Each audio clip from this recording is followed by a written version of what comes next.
இனி எந்த காலத்திலும் திமுகவுக்கு பிஏ கிடையாது என்கிற எண்ணம் ஏற்படுகிறது. காரணம், ஒரு கட்சி ஆரம்பித்தால் பல கொள்கைகளை சொல்வார்கள். அந்த கொள்கைகளை நிறைவேற்ற கட்சி வேலை செய்யும். ஆனால் சில நேரங்களில் சில கட்சிகளோடு கொள்கை கூட சமரசம் ஏற்படுவதுண்டு. ஆனால் உயிர் கொள்கைகளுக்கு யாரும் இடம் கொடுக்க மாட்டார்கள். திராவிட முன்னேற்ற கழகத்தை பொறுத்தவரையில் அது அவர்கள் காலத்திலிருந்து அரசியல் சில சமரசங்கள் ஏற்பட்டாலும் உயிர் கொள்கையான இந்திய எதிர்ப்பு, சுயமரியாதை, இவைகளெல்லாம் நாம் என்றைக்கு விட்டுக் கொடுத்ததல்ல. இந்த இயக்கத்தை ஆரம்பித்து 67 ஆட்சி பிடித்து அதை கலைஞர் கையில் ஒப்படைத்து போனார். கலைஞர் மிக வேகமாக அற்புதமாக இந்த நாட்டை ஆண்டார், இயக்கத்தை கட்டி காத்தார்.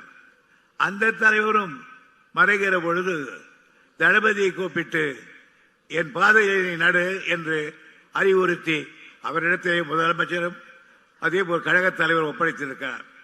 என்னை பொறுத்த வரையில் நீண்ட நெடுங்காலம் கலைஞரோடு சற்று 50 ஆண்டு காலத்துக்கு மேல் இருந்தவன். தளபதி அவர்களை நான் இளம் பிராயத்திலிருந்து அறிந்தவன். ஆனாலும் நானே இன்றைக்கு வியக்கிற அளவுக்கு, போற்றுகிற அளவுக்கு, சல்யூட் அடிக்கிற அளவுக்கு அவர் தன்னுடைய பணியை ஆற்றுவதை பார்த்து மெத்த பெருமைப்படுகிறேன். காரணம், அவர் கலைஞரிடத்திலே பணியாற்றியவர், கலைஞரிடத்திலே கற்றவர். அதே போன்று இந்த அடுத்து இருக்கிற நம்முடைய உதயநிதி அவர்கள் அந்த இடத்துக்கு நிச்சயமாக சத்தியமாக ஒரு காலத்துக்கு வருவார். அப்படி வருகிற பொழுது இந்த மன்றத்திலே நான் தெரிவிக்கிறேன், தலைவர் பெற்ற பேரும் புகழை விட, ஏன் உட்கார்ந்து இருக்கிற தளபதி அவர்கள் பெறுகிற பேரும் புகழை விட அதிகமான பேரும் புகழையும் பெறக்கூடியவர் என்னுடைய தம்பி உதயநிதி. நான் என்ன ஜோசியக்காரனா? இல்லை.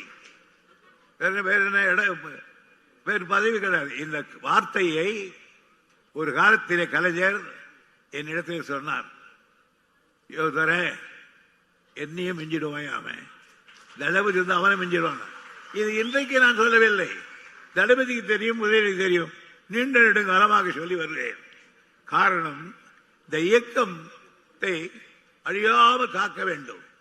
வேற எந்த கட்சிக்கும் இவ்வளவு எதிர்ப்பு கிடையாது, நமக்கு மட்டும்தான் எதிர்ப்பு.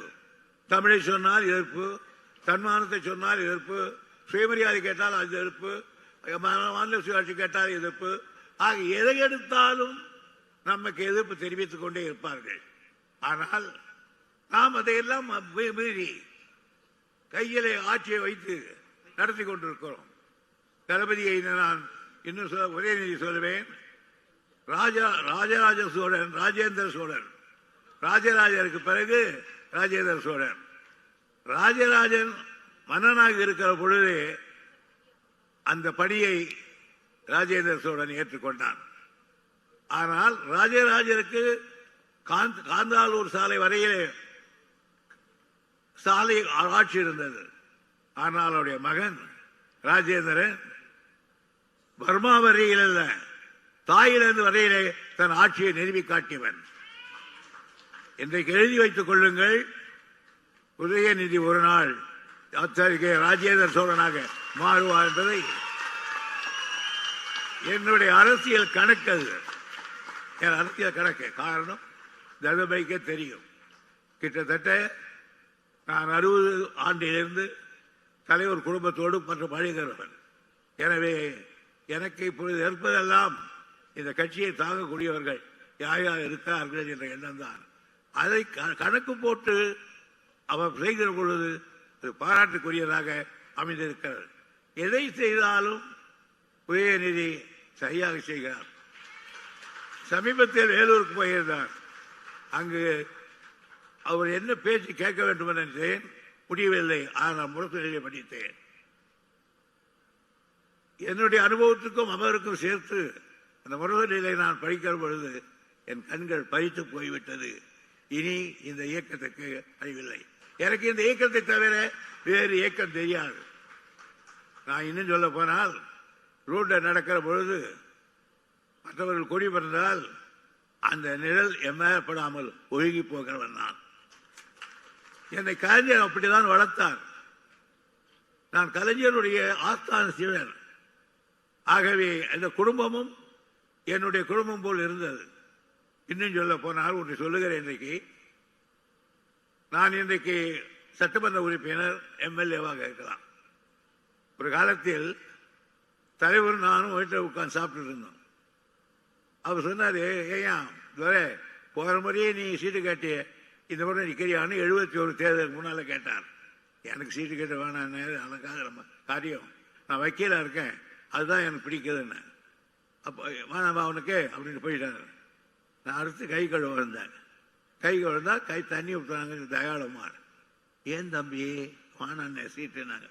நம்ம கிட்ட அவ்வளோ செலவு பண்ண முடியாதுன்னு, எல்லாம் கொடுப்பாரு, நீ நில்லு அப்படின்னு சொல்லிட்டு அந்த அம்மா 10,000 கொடுத்து. ஆகையினால் நான் எம்எல்ஏவாக, அமைச்சராக, கழகத்தின் பொதுச் செயலாளராக இருக்கிறேன் என்று சொன்னால் பிள்ளையார் சொல்லி போட்டவர் நம்முடைய தயாளணி அவர்கள்தான் என்பதை நான் பெருமையோடு சொல்லிக் கொள்கிறேன்.